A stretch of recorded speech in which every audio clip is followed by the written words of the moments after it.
Hello दोस्तों, आप सभी का स्वागत है आपके अपने YouTube चैनल मैथ मस्ती पर।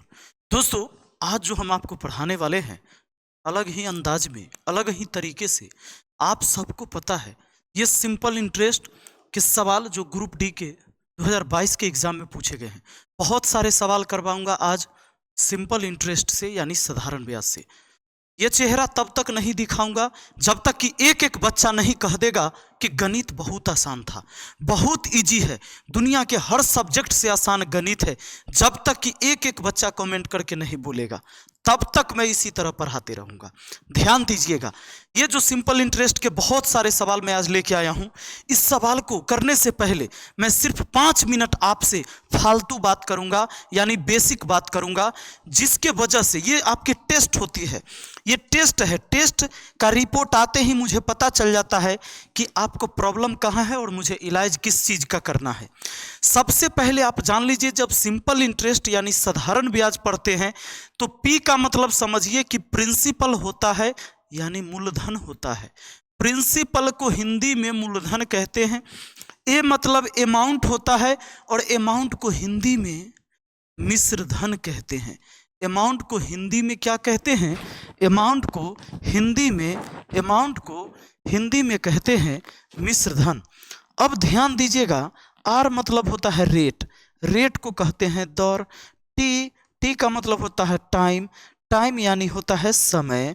और इंटरेस्ट का मतलब होता है ब्याज, लेकिन ऐसा ही लग गया तो साधारण ब्याज। कैसा ब्याज? साधारण या सरल ब्याज भी उसको कहा जाता है।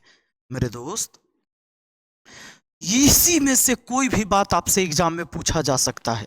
आपसे पूछा जाएगा कि बता दो कि मूलधन क्या है, या आपसे पूछेगा कि मिश्रधन क्या था, आपसे पूछ सकता है दर क्या होगा, आपसे पूछ सकता है समय कितना होगा, या साधारण ब्याज कितना होगा। ऐसी बातें पूछा जा सकता है, इसके अलावा कुछ भी नहीं पूछा जा सकता है आपसे। आइए, तो इतनी बात को अगर आपने दिमाग में रख लिया कि भैया यही तो 3 और 2 5, मूलधन मिश्रधन। मूलधन वह धन है जो आप कर्ज लेते हैं या किसी को कर्ज देते हैं, मूलधन है। मिश्रधन, जब कर्जा दिए तो कुछ दिनों में कुछ ब्याज प्राप्त हुआ, ब्याज और उस कर्ज यानी मूलधन को जोड़ के जो आया वो मिश्रधन हुआ। और दर क्या होता है? दर होता है प्रतिशत में। जैसे 10% के दर से आपने दिया, तो ये 10% का मतलब हुआ बट्टा में 100, यानी 100 रुपया आपने कर्ज दिया है तो 10 रुपया ब्याज मिलेगा। वार्षिक है इसका मतलब साल भर पे मिलेगा, और मासिक है इसका मतलब महीने में मिलेगा। अब सुनिए, अगर रेट 15% है, इसका मतलब है प्रतिशत मतलब बट्टा में 100, यानी 100 पर 15 रुपया ब्याज मिलेगा। उसी तरीके से अगर 200 है तो 15 दूना 30 रुपया ब्याज मिलेगा। यही बात है। इस बात के बाद आप एक बात जान लीजिए, सीधा सा बात, सिंपल बात, साफ सुथरा बात, R इंटू टी जो होता है ये प्रतिशत ब्याज होता है। ऐसा ही निकालना हो, R इंटू टी करने से ये प्रतिशत ब्याज हो जाता है, प्रतिशत ब्याज होता है। जैसे रेट अगर 10% है, टाइम अगर 3 वर्ष है, तो अगर आपसे ब्याज पूछा जाए, ऐसा ही पूछा जाए, तो रेट गुना टाइम करिए, 10 गुना 3, 10 तिया 30% ब्याज होता है। दोस्तों, एक बात और ध्यान रखना है, मूलधन हमेशा 100% होता है। मूलधन 100%, ब्याज अगर 30% है, इंटरेस्ट अगर 30% आ गया है, तो मिश्रधन क्या होगा? मूलधन और ब्याज जोड़ के, यानी 130%। यही बात होता है। मूलधन हमेशा 100% का मान होता है, मूलधन हमेशा 100% का मान होता है। ये बात तो पक्का याद रखिएगा कि SI बराबर R इंटू टी होता है प्रतिशत ब्याज के लिए। आप बताइए, अगर मैंने सीधा सीधा मूलधन दे दिया 1000 रुपये, रेट दे दिया 10% और टाइम दे दिया आपको 3 वर्ष, और आपसे पूछा कि ब्याज क्या होगा, आप ब्याज बता दोगे कितना रुपया ब्याज? आप कहोगे सर 10 या 30% ब्याज होगा। 30% ब्याज होगा, रेट है 10%, टाइम है 3 वर्ष, 10 या 30% ब्याज हुआ। अब 30% ब्याज किसका? तो 1000 का। 1000 का 30%, प्रतिशत से 2 जीरो कट गया, यानी कितना हुआ? 300 रुपया ब्याज हुआ। बात आया समझ में? अगर मिश्रधन निकालने के लिए कहा जाए तो 1000 में ये 300 ब्याज को ऐड करेंगे, 1300 मिश्र धन होगा। एक तरीका तो आपने ये देखा। दूसरा तरीका इसी सवाल को बनाने का ये समझिए, 1000 जो हुआ इस 100% का मान हुआ। मूलधन हमेशा 100% के बराबर होता है, तो 1000 रुपया जो है वो 100% का मान है, तो 100% से भाग दे दिए। और अगर मुझे मिश्रधन निकालना है तो ब्याज होगा 10 तिहाई 30%, 30% ब्याज है, 30% ब्याज है, 100% मूलधन, तो मिश्रधन हुआ 130%। अब प्रतिशत से 2 जीरो कट गया, 2 जीरो से 2 जीरो कट गया, कितना हुआ? 1300 मिश्रधन हुआ। यही तो बात है, 1300 मिश्रधन हुआ। मेरे दोस्त आइए अब हम कुछ सवाल को करते हैं। आप कहेंगे सर वाह क्या बात है, समझ में आया। 1280 की राशि पर 5% वार्षिक दर से 3 वर्ष में प्राप्त साधारण ब्याज ज्ञात करिए। अब 5% के दर से 3 साल में 5 तिहाई 15% ब्याज होगा, यानी जो भी मूलधन है 1280 मूलधन है आपका दिया हुआ, तो ये 1280 रुपया का 5 तिहाई 15%, प्रतिशत का मतलब बट्टा में 100, 15%, प्रतिशत का मतलब बट्टा में 100, जीरो से जीरो कट गया। अब हम चाहें तो सीधे गुने कर देते हैं, या आप काट दीजिए 5 से 3 बार में, 5 से 2 बार में, 2 से काट दिया 64 बार में। लीजिए 4 तिहाई 12 के 2 हासिल 1, 36 18 1 19, यानी 192 रुपया। आपका आंसर ऑप्शन सी हो जाएगा। दोस्तों अगला सवाल पर आते हैं। नेक्स्ट क्वेश्चन क्या कहता है? अगला सवाल आपके सामने है और ये सवाल ये कहता है आपसे कि सुनिए, 6250 की धनराशि पर 12% वार्षिक साधारण ब्याज की दर से 3 वर्ष में प्राप्त होने वाला ब्याज ज्ञात करिए। इतना रुपए की धनराशि पर 12% वार्षिक साधारण ब्याज की दर से 3 वर्ष में प्राप्त होने वाला ब्याज, तो 12 तिहाई 36% हो जाएगा। ब्याज कितना हो जाएगा? रेट गुना टाइम, रेट गुना टाइम, यानी 36% ब्याज होगा। अब सवाल कहा था कि इतना रुपए की धनराशि पर इतना प्रतिशत की दर से साधारण ब्याज की दर से 3 वर्ष में प्राप्त होने वाले ब्याज ज्ञात करें, यानी 6250 का मुझे 36% बताना है। 36% का मतलब बट्टा में 100, जीरो से जीरो कट गया। अब अगर हम करते हैं 2 से तो 5 बार में, 2 से तो 18 बार में। अब 5 से इसको काट देते हैं 125, 25 625। अब गुना कर दीजिए। अब 18 पचे 90 के 0 हासिल 9, 18 दूना 36 और 9 45 के 5 हासिल 4, 18 कम 18 और 4 22, 2250 आपका आंसर ऑप्शन ए हो जाएगा। लॉक किया जाए। अगले सवाल की तरफ बढ़ते हैं। अगला सवाल क्या कहता है? अगर आप रेलवे की परीक्षा दे रहे हैं, ऐसे सवाल पूछे गए बहुत बार। देखो सारे ये रेलवे के लेटेस्ट क्वेश्चन ही हैं। अब सुनिए, देखिए, कहता है कि 48,750 की धनराशि पर 16% वार्षिक दर पर किसी गैर अवधि वर्ष के यानी नॉन लीप ईयर के 73 दिन का साधारण ब्याज ज्ञात करिए।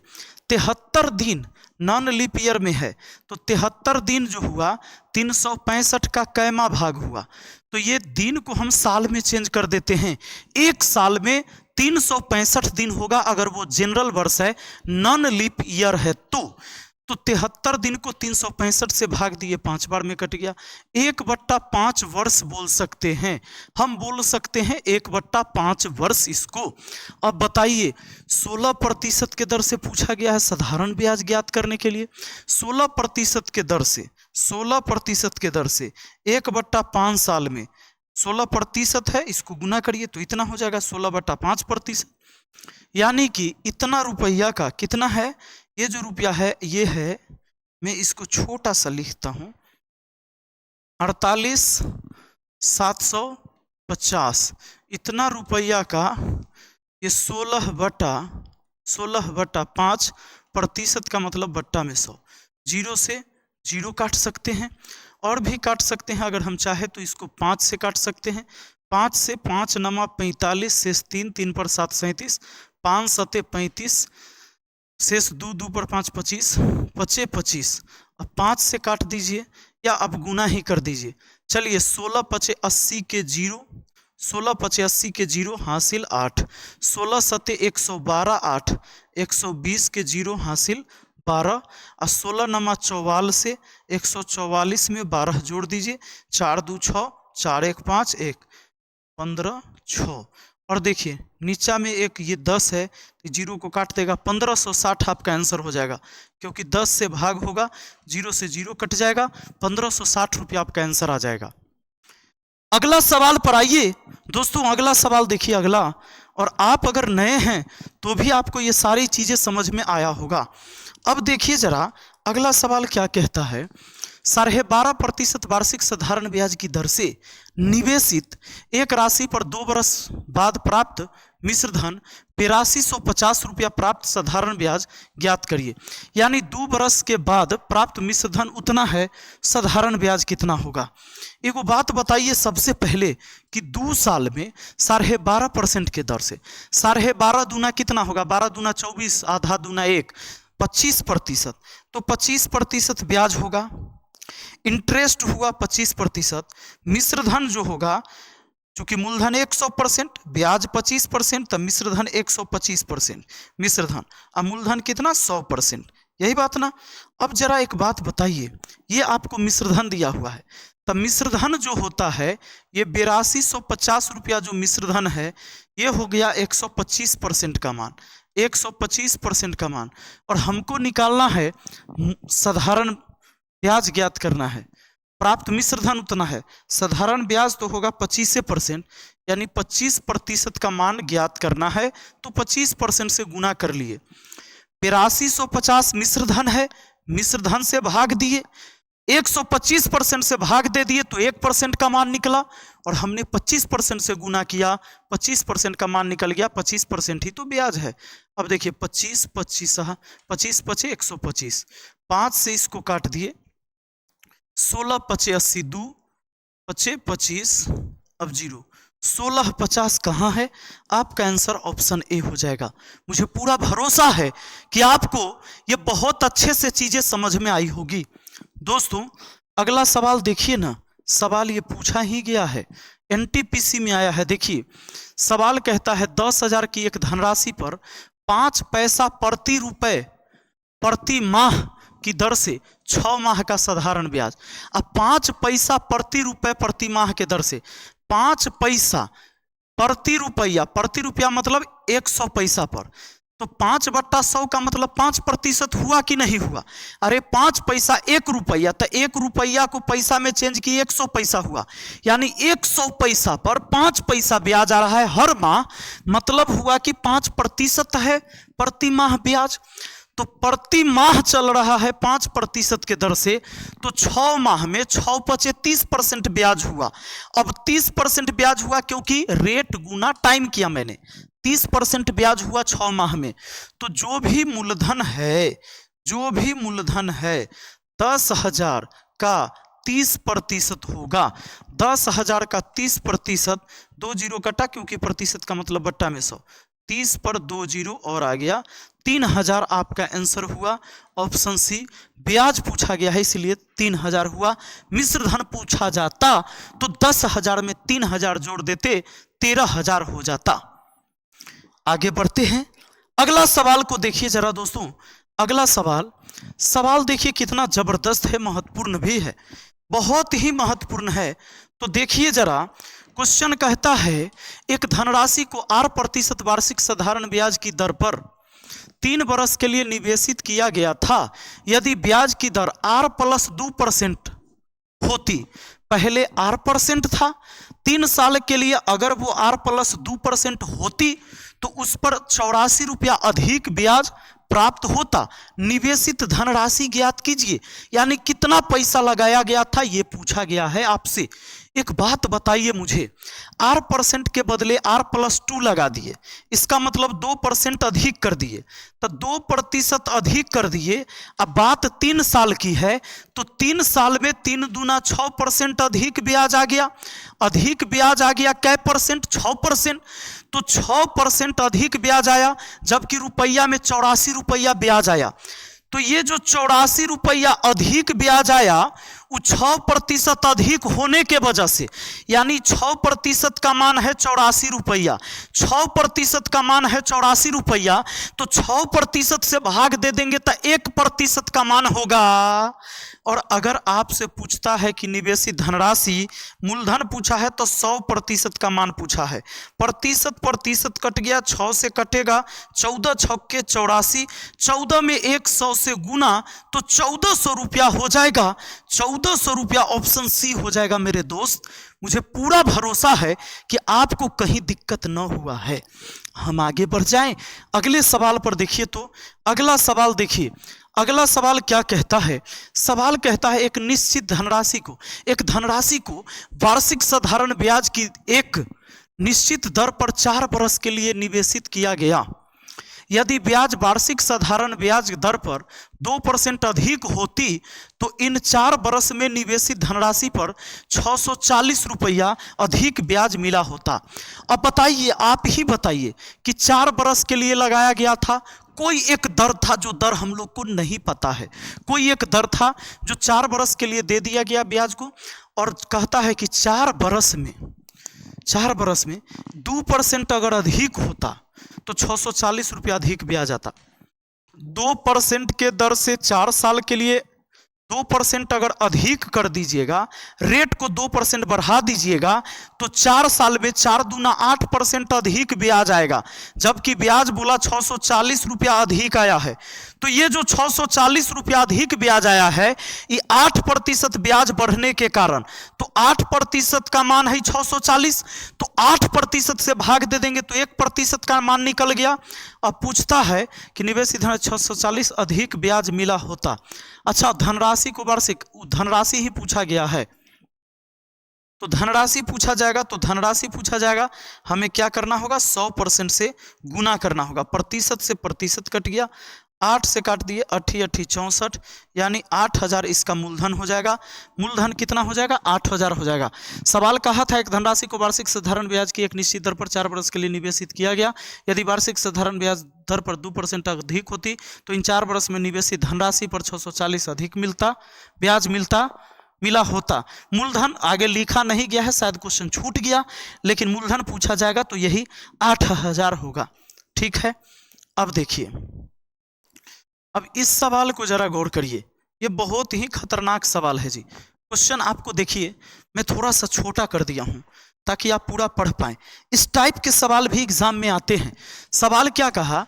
एक आदमी 3 अलग अलग योजना के साधारण ब्याज की 10%, 12% और 15% की दर पर क्रमशः 6 साल, 10 साल और 12 साल के लिए धनराशियों का निवेश करता है।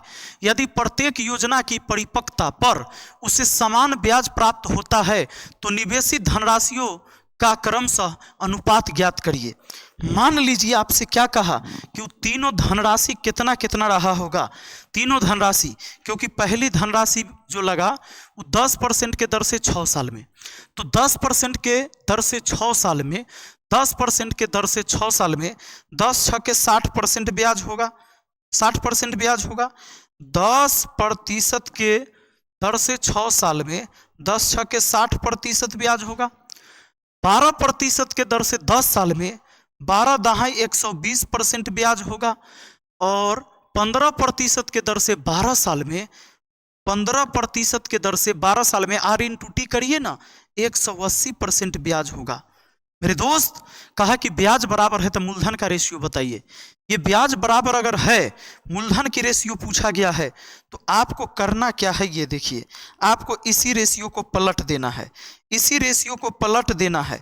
इसी रेशियो को आपस में पलटने का क्या तरीका होगा?